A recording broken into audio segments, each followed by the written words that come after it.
Good morning, everyone, and thank you very much for joining us here today on behalf of the Erik Jones Foundation. We certainly appreciate y'all coming out here to Firekeepers Casino 400.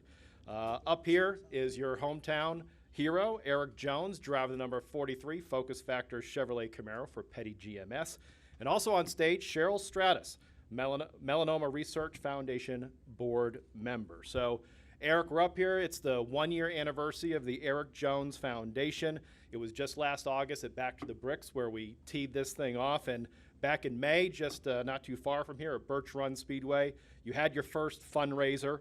And, what made you want to create your own charitable foundation and announce it last August?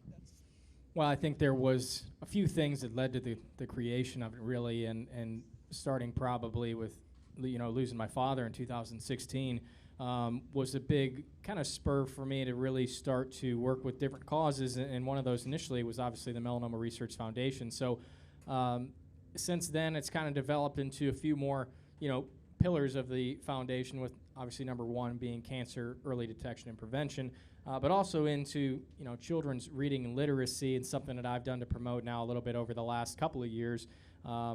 With being just a big reader myself, something I've done my whole life, and wanted to promote it a little bit more in a different way to connect with fans, and something we've done, more and more as we've went here. And the last being animal welfare.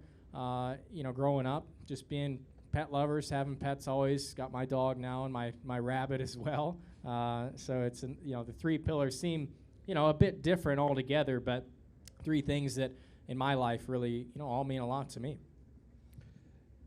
And Erik, you had your first fundraiser over at Birch Run Speedway. The beneficiary was MRF, Melanoma Research Foundation, and it's why Cheryl is up here on stage with you.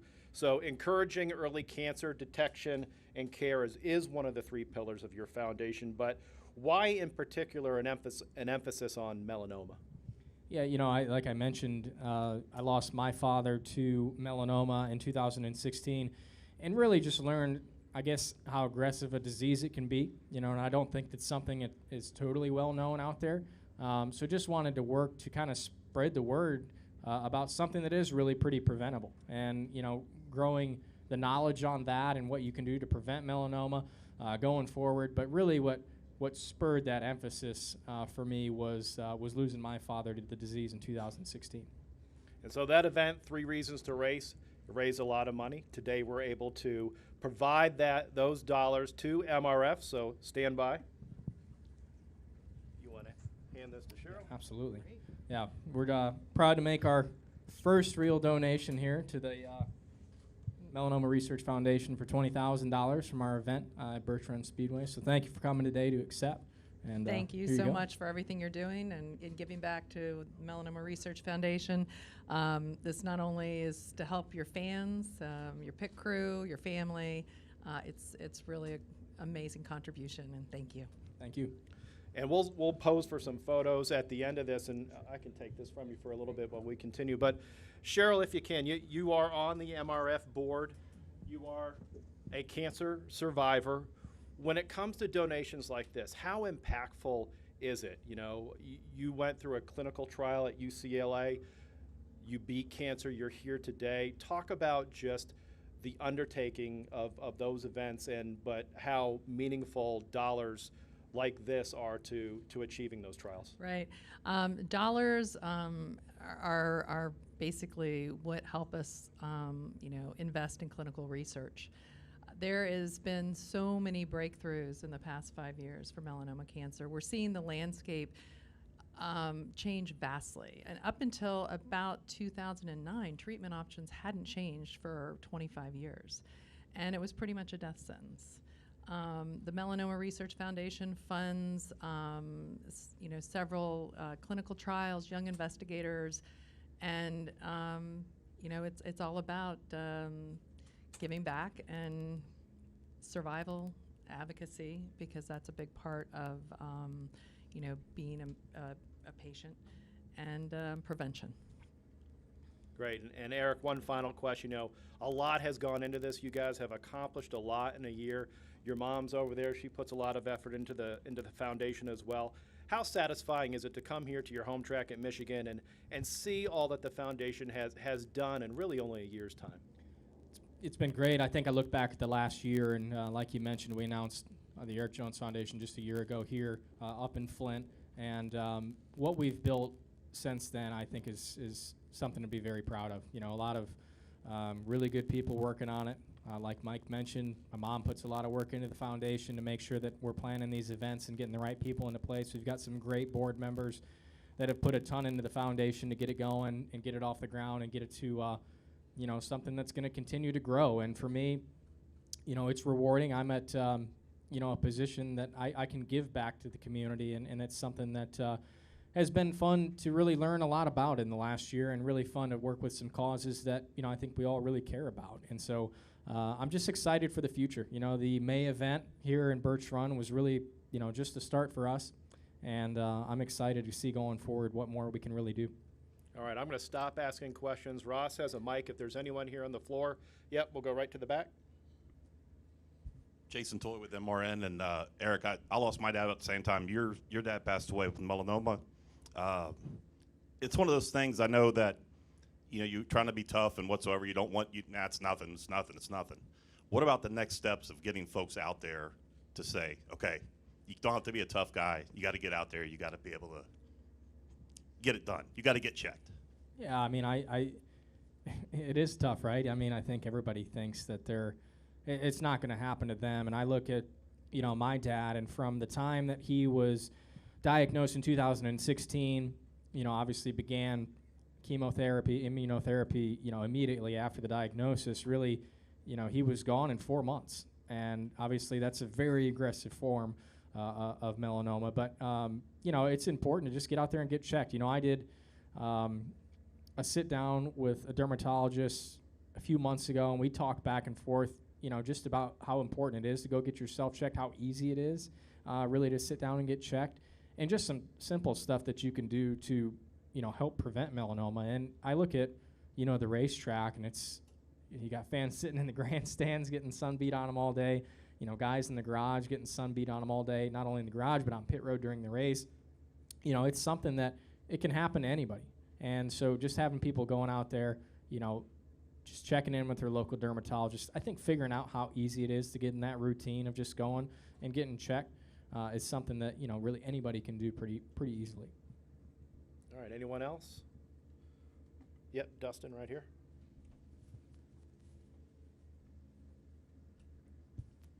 Dustin Long, NBC Sports. Eric, I understand this morning in Byron that the community kind of had a nice little send-off for you this morning. What was that like, and, you know, what did it mean to see those people out there for you? Yeah, it was cool. You know, Byron is a town of 400 to 500 people, depending, I guess, on the day. But you know, it's about 400 to 500 people in Byron, so it's a small town, and you know, that was cool. That was something that you know, someone local put together a few weeks back, a couple months back, and just to see the turnout was neat. You know, I didn't know going into it how many people would show up, right? You know, is there going to be 20 people or what? But there was a huge turnout. It was just cool to see the support, you know, see how many fans there are from that town, and obviously in a smaller town, right, I think the support just ramps up more and more. But it was really cool, you know, to come from Byron. I still come back as much as I can and spend time there.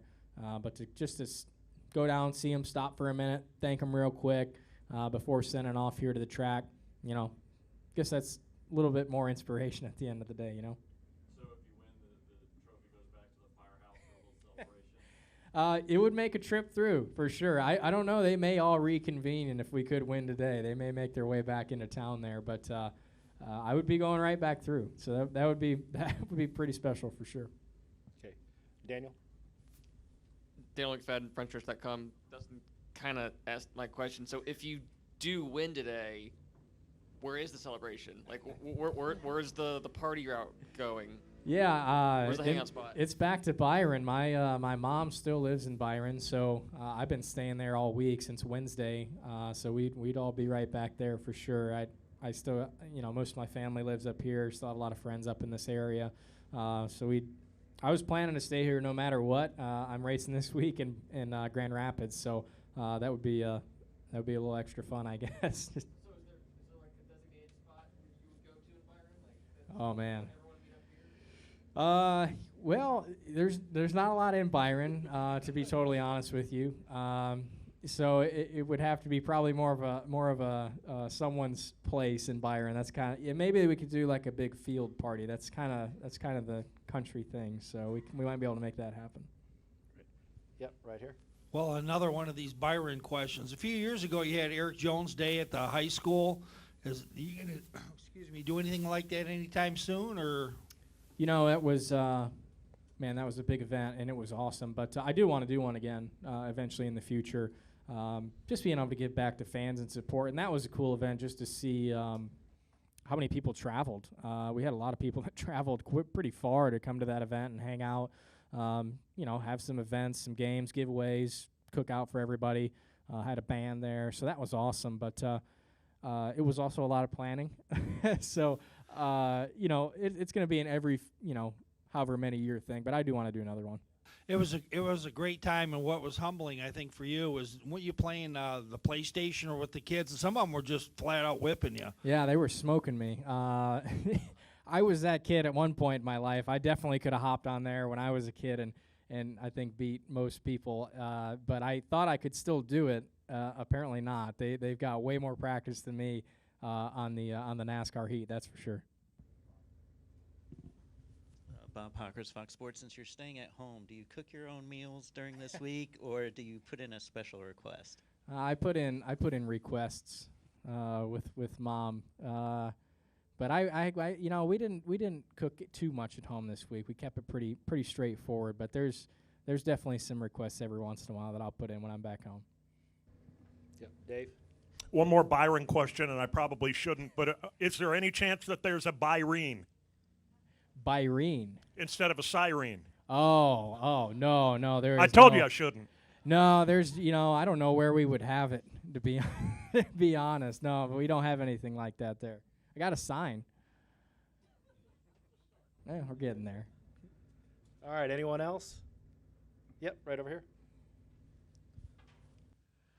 Tom from SeriouslyFastMedia.com. I'm also from Michigan, so it's pretty cool to sit here and talk with you about this. And what does it mean to you to present a check like this to the Melanoma Foundation here at your home track at Michigan International Speedway? Yeah, I mean it's just a good fit, right? This when I say I'm going home, I always still mean here, even though I've lived in Charlotte for 7 or 8 years now at this point. So it's still home to me, and I think that's why our first event was here. That's why our announcement was here a year ago, and that's why now our first major donation is here. So it's obviously rewarding for our own group to be able to do this, but it also just feels really good to be able to do it here back home. And the people that are working on the foundation are from up here.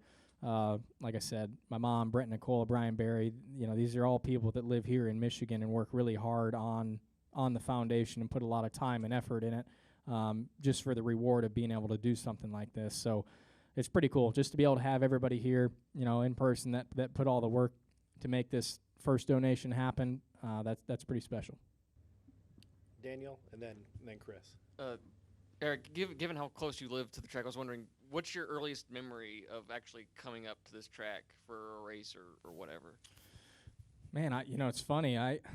First race I came here was probably like 2011-ish, which obviously I was 14 or 15 then.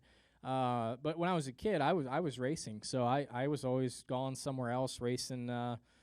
My quarter midget when they were here racing in the summertime, so I never got a chance to really come down. But yeah, 2010 or 11, I started coming down here a little bit more. I worked with a group out of Birmingham, Michigan, Alan Miller, and he brought me down here, and he worked with Jimmy Johnson, so I got to meet him and come down and hang out in the garage a little bit, and that was a cool experience. I was 14, 13 years old at that time, and it was just cool to get to see it in person like that. But I didn't get to come to a lot of races growing up. I was always doing a lot of racing myself.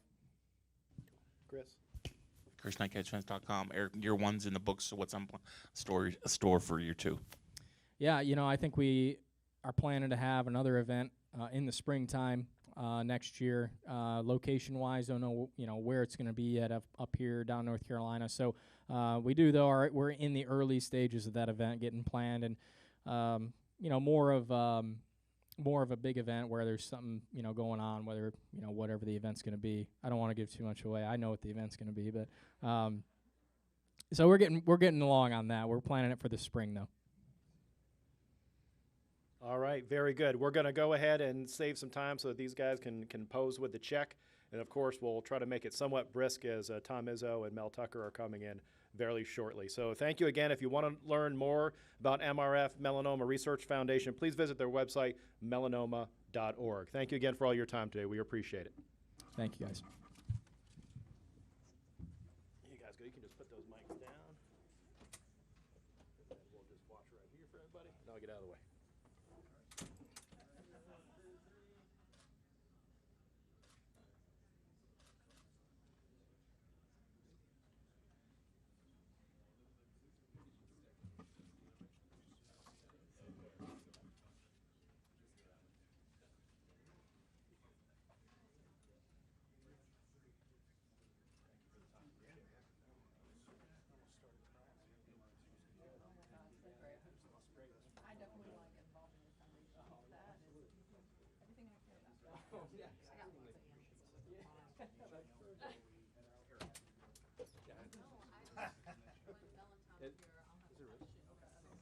You sign this real quick for Track Social, please.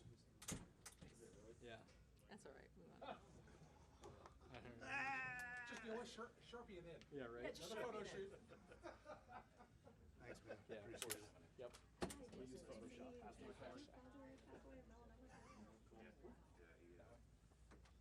Good work, buddy. Thank you very much. Appreciate it. Audrey Dahlgren.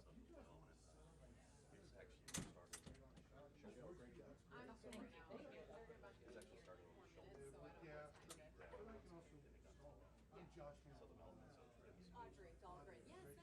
Yeah. What's the first time you had the first surgery and all that? So you good here? Yeah, I'm good. You guys are good then, yeah. We'll keep But it just And what year was that? Good to see you. 2016 too. Yeah, Wow. same down there. I mean, it's so amazing to me because there's so much. I was diagnosed in 2000, and I went on a phase 1 trial at UCLA. Basically, it was just step Yeah. up from the lab rat, right? And the goal was to extend life 10 months. And they said my dad did get a trial. But so much had happened between then and 2016. There's so many new initiatives that it still surprises me that stage 4 is still a ball buster. That it's like, It's hard to. I know Eric's talked about it a little bit too with his dad, but they're always they're your hero and all that. yeah. My dad was just to watch him shrivel. There's a video that that's very well done. It's about 16-year-old war, and it basically is a PSA to people to get checked. And it's basically like, intake the strongest person you know. And people just think it's skin cancer. Cut out your tight, it's kind of skin cancer, but it's not. It's more than that.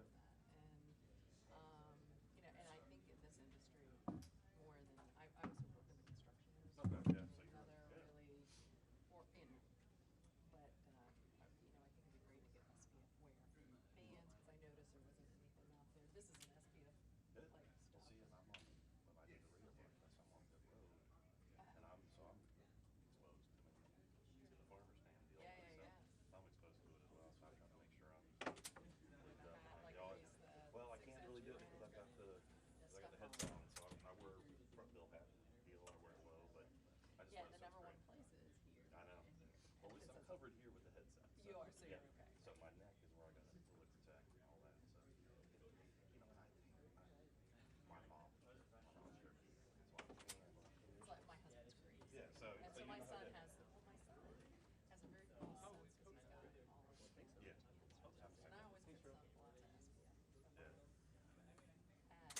At 16, he had his first melanoma. Wow. And it was cut out. So he has to go, which is, Yeah.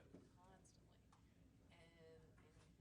And he's still, he's 24, he's like off doing it, and he's like, oh, I hope you find I'm using SPF. I'm like, you need to do that. Yeah. Oh, thank you. I will. I'll email you my Okay, contact perfect. information too. That's all right. Just email me. I'll be glad to help any way I can. Yeah, no, this is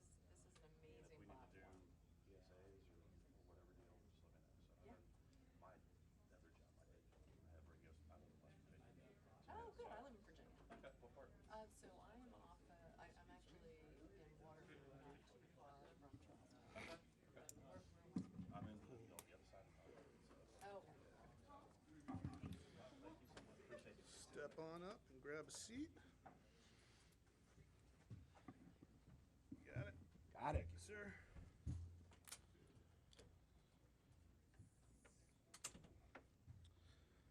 All right. Good afternoon, everybody. Thank you all for being here today. As you can tell, we are now joined by our co-grand marshals for today's Firekeepers Casino 400. To my immediate right, we have a member of the Naismith Memorial Basketball Hall of Fame, Michigan State men's basketball coach Tom Izzo. Next to him, the 2021 Big Ten Football Coach of the Year, Michigan State football coach Mel Tucker. Coach Izzo, we'll start with you. You've been here before. About 10 years ago, you drove the pace car. What do you remember about that experience, and talk about being back here at Michigan International Speedway?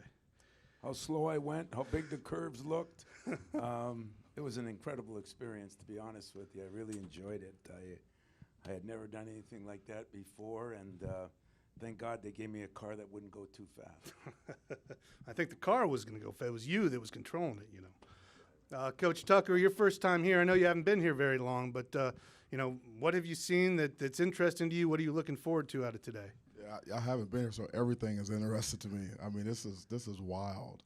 I mean, you can feel the buzz and the excitement just approaching the track, and then I found out there's a lot of Michigan State fans in here too, so sure are. That's a good deal. But just everything that's going on, and I see.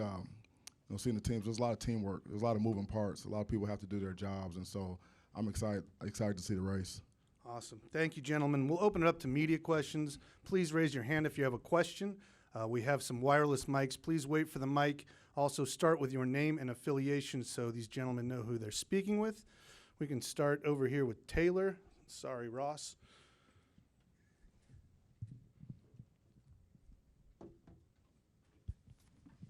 Taylor DeSormo with MLive.com.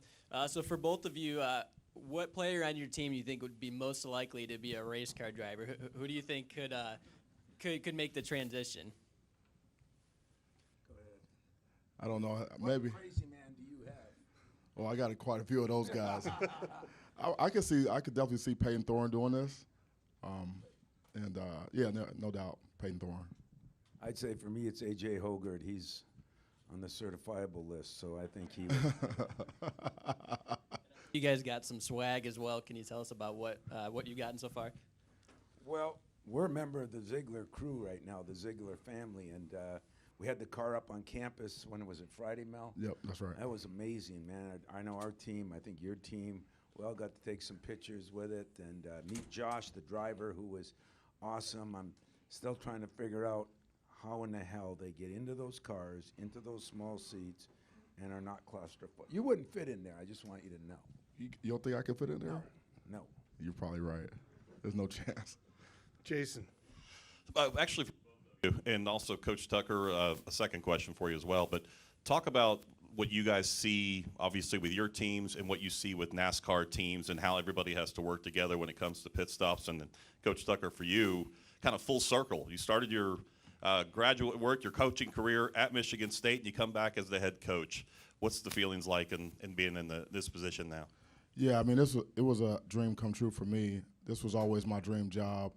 Since 1997, I wanted to be the head coach at Michigan State at some point, and so it happened. And it's just, I can't really say enough about it. I read a book a few years back, Racing to Win, with Joe Gibbs, and it talked about how similar the sports are in terms of the teamwork, and then the driver being like the quarterback and things like that. And so I've been fascinated with that aspect of NASCAR, and so to get a chance to see it up close and personal for me is quite a treat. Yeah, and for me, just walking through by the garage and all the things, you just realize how many people it takes. But it is the same for us, from the janitor to the head coach, if everybody doesn't do their job. But here, it's so split second. That's what is amazing to me. They talk about winning or losing, and they talk about making up a quarter of a second or a half a second, that'd be easy for me to do, But I do, I was very impressed with just how many people. I mean, it was like guys running around. I felt like everybody doing their job. That was amazing. Dahlgren, CVS in Lansing. Hey guys. I want to know, how many times did you practice the command for today? None yet for me. What is the command for that? Mel, start your engines. We're not that bad, you know. When they tell us what to say, we can repeat that, right? I hope so. I hope so. What are you gonna say? Do you know what you're gonna say, or am I gonna You stand guys are by saying, you? drivers, start your engines. We're gonna say it at the same time. Yes, sir. Okay, You're so gonna we scream it as loud as you we're can. gonna as scream well. it? Fire the crowd up. We'll Yeah. practice in the bathroom before we go out, you know. Drivers, start your engines. Yeah, we'll be ready. We'll stay over here. Do we have another one? Oh, sorry, Russ. Do we have other questions? No other questions for these gentlemen? Wonderful. Well, I will be remiss if I did not mention that they're here as part of the Ziegler Auto Group special paint scheme on the number 77 Chevrolet of Josh Balicki today. So look out for that on the racetrack. Thank you all for being We're going to here. be cheering for him. Yes, sir, you are. We're going to be prejudiced and cheer for him. We'll pull for the whole race today, but we got a little special interest. I love it. Thank you very much for being here. Yeah, thank you. Thank you, guys. Go green. Go white. You can just put those Gentlemen, drivers. drivers.